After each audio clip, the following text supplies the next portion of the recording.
Alright, this video is going to be about printing direction-dependent microstructures in direct ink writing. So this talk is about a technique called direct ink writing with acoustic focusing.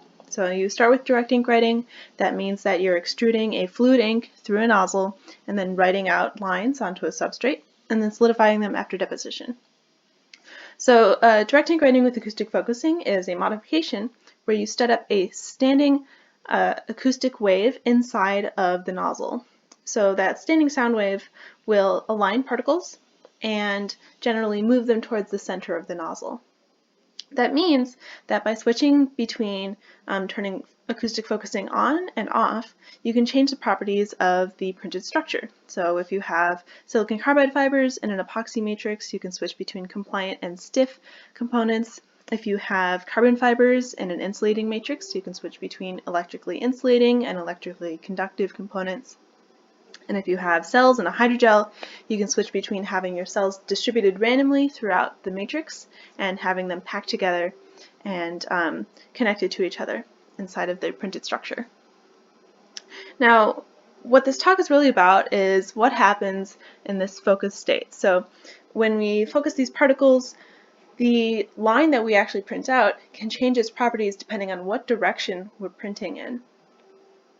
So what this talk is going to be about is really figuring out where those changes come from.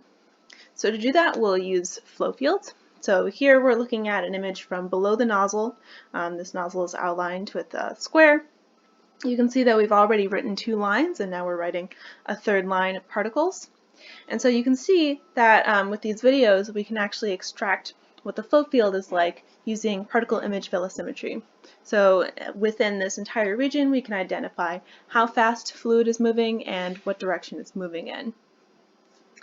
Now, a flow field is actually a really complicated piece of data. There's a whole lot of information in there, so we need to distill this into a simple metric. So what we'll do is break down this entire region into smaller regions of interest.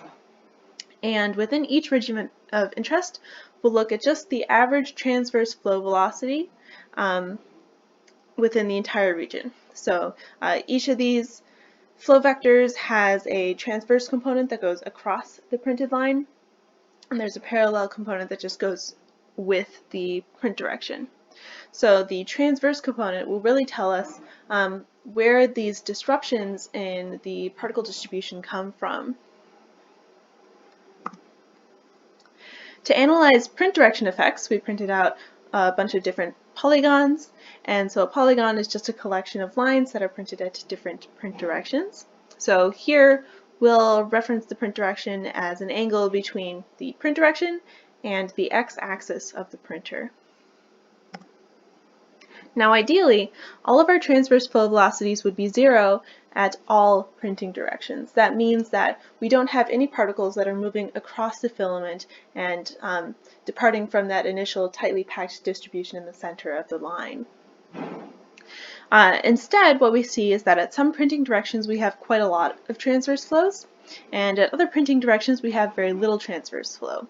And the implication there is that you might have, for example, a polygon where you've printed out a triangle, and one side of the triangle is stiffer than another side, so you have inconsistencies in the printed properties. So we want to identify where these variations in transverse flow velocity come from. To do that, we constructed an analytical model, and the model is largely composed of projections of vectors onto planes, and so it actually breaks down very simply into cosine sines and cosine sine of phi. So here you can see the experimental data for the transverse flow velocity ahead of the nozzle as a function of cosine phi, sine phi, and cosine phi, sine phi. So we'll use these plots to fit our model to the experimental data. So 3 effects explain experimental direction dependence. One is nozzle miscalibration, one is motor miscalibration, and then the 3rd is nozzle asymmetry. So first let's talk about nozzle calibration. In direct ink writing with acoustic focusing, we typically have to use pretty low viscosity fluids, so we incorporate a support material. So the way we incorporated this is we had a hydrogel-based support where we wrote it out using one nozzle and then went to a second nozzle and wrote out our ink into the negative space. So if our support nozzle and our ink nozzle are not calibrated perfectly relative to each other, then the ink nozzle is actually going to be writing slightly off relative to the support gaps. So you can see that in this video, the nozzle is slightly shifted, and that's causing a transverse flow of particles across the filament as the ink leaves the nozzle. So we can predict what the transverse flow velocity should be as a function of cosine phi, sine phi, and cosine phi, sine phi. So if the ink and support nozzles are miscalibrated in the y direction of the printer, then we have a unique behavior in cosine phi, so we can use that plot to fit this model to the experimental data and identify how miscalibrated these origins are and why. And if we have a miscalibration in x, then we get a unique behavior in sine phi. So we can use the sine phi plot to determine how miscalibrated the origins are in x. The second source is miscalibration of gantry motors. So a 3D printer is like an Etch-a-Sketch. You have two knobs that you need to turn at exactly the right speed relative to each other in order to write out a line in the direction that you intend. If you turn one of those knobs too fast or too slow, then the line is going to veer off in the wrong direction. So the same thing happens in a 3D printer. We have an X motor and a Y motor. If one of those motors is too fast or too slow, then the structure that we print out is going to be distorted.